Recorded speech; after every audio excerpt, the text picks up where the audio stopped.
Hello friends, welcome to my YouTube channel.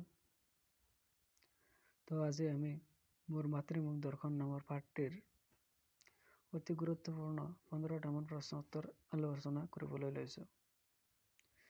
গতিকে ভিডিঅ'খন ভাল লাগিলে লাইক, কমেণ্ট, শ্বেয়াৰ আৰু ছাবস্ক্ৰাইব কৰিবলৈ নাপাহৰিবা। তো সময় নষ্ট নকৰি ভিডিঅ'টো আৰম্ভ কৰোঁ। বন্ধুসকল, তোমালোকে দেখিবলৈ পাইছা যে প্ৰথমটো প্ৰশ্ন, ঝাৰচুগুড়া জংচন সম্বলপুৰৰ পৰা কিমান দূৰত অৱস্থিত? ইয়াৰ উত্তৰত আছে ঝাৰচুগুড়া জংচন সম্বলপুৰৰ পৰা 31 মাইল দূৰত অৱস্থিত। বন্ধুসকল, তোমালোকে দেখিব পাৰিছা 2 নম্বৰ প্ৰশ্নটো, কিমান তাৰিখে লেখক গুৱাহাটীত উপস্থিত হৈছিল? ইয়াৰ উত্তৰত আছে 1930 চনৰ 22 ছেপ্টেম্বৰ তাৰিখে লেখক গুৱাহাটীত উপস্থিত হৈছিল। বন্ধুসকল, তোমালোকে 3 নম্বৰ প্ৰশ্নটো চাব পাৰিছা যে বৃষভ কি? ইয়াৰ উত্তৰত আছে বৃষভ হৈছে শিৱৰ বাহন ষাঁড়গৰু। 4 নম্বৰ প্ৰশ্নটো হৈছে নন্দী ভংগী কোন? ইয়াৰ উত্তৰত আছে নন্দী ভংগী হৈছে শিৱৰ শিষ্য। বন্ধুসকল, তোমালোকে 5 নম্বৰ প্ৰশ্নটো চাব পাৰিছা, পাৰ্বতীয়ে কাক বিপদ ধৰি সবামী মহাদেৱক ঘৰলৈ অনাৰ প্ৰচেষ্টা চলাইছিল? ইয়াৰ উত্তৰত আছে পাৰ্বতীয়ে নাৰদক বিপদ ধৰি সবামী মহাদেৱক ঘৰলৈ অনাৰ প্ৰচেষ্টা চলাইছিল। বন্ধুসকল, তোমালোকে দেখিব পাৰিছা 6 নম্বৰ প্ৰশ্নটো, হাহা হুহু কোন?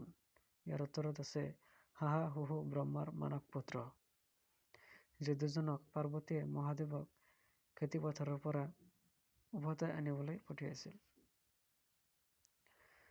7 নম্বৰ প্ৰশ্নটো আছে, বেজবৰুৱাই মাতৃমুখ দৰ্শনৰ বাবে কেতিয়া অসমলৈ যাত্ৰা কৰিছিল?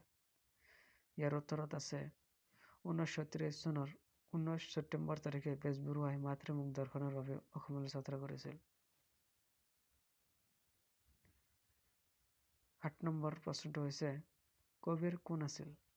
ইয়াৰ উত্তৰত আছে কবিৰ বাৰাণসীৰ এজন কবি সাহিত্যিক তথা ধৰ্মসাধক আছিল। তেখেত ৰামানন্দৰ মন্ত্ৰ শিষ্য আছিল। বন্ধুসকল, তোমালোকে দেখিব পাৰিছা 9 নম্বৰ প্ৰশ্নটো, সন্ধিপাত মানে কি?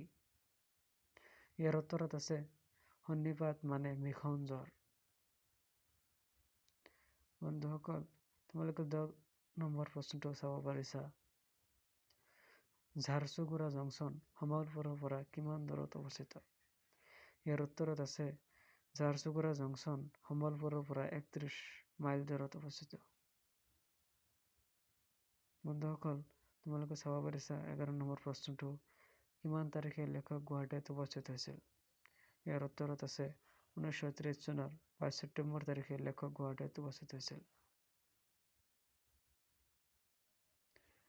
12 নম্বৰ কুৱেশ্যনটো হৈছে বৃষভ কি? ইয়াৰ উত্তৰত আছে বৃষভ হৈছে শিৱৰ বাহন ষাঁড়গৰু। 13 নম্বৰ প্ৰশ্নটো হৈছে নন্দী ভংগী কোন? ইয়াৰ উত্তৰত আছে নন্দী ভংগী হৈছে শিৱৰ শিষ্য। 14 নম্বৰ প্ৰশ্নটো হৈছে লক্ষ্মীনাথ বেজবৰুৱা অসম সাহিত্য সভাৰ কোন চনৰ গুৱাহাটী অধিৱেশনৰ সভাপতি আছিল? ইয়াৰ উত্তৰত আছে লক্ষ্মীনাথ বেজবৰুৱা অসম সাহিত্য সভাৰ 1924 চনৰ গুৱাহাটী অধিৱেশনৰ সভাপতি আছিল।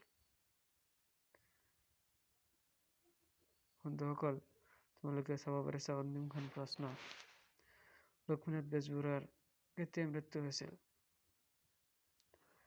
ইয়াৰ উত্তৰত আছে লক্ষ্মীনাথ বেজবৰুৱাৰ 1938 চনত মৃত্যু হৈছিল।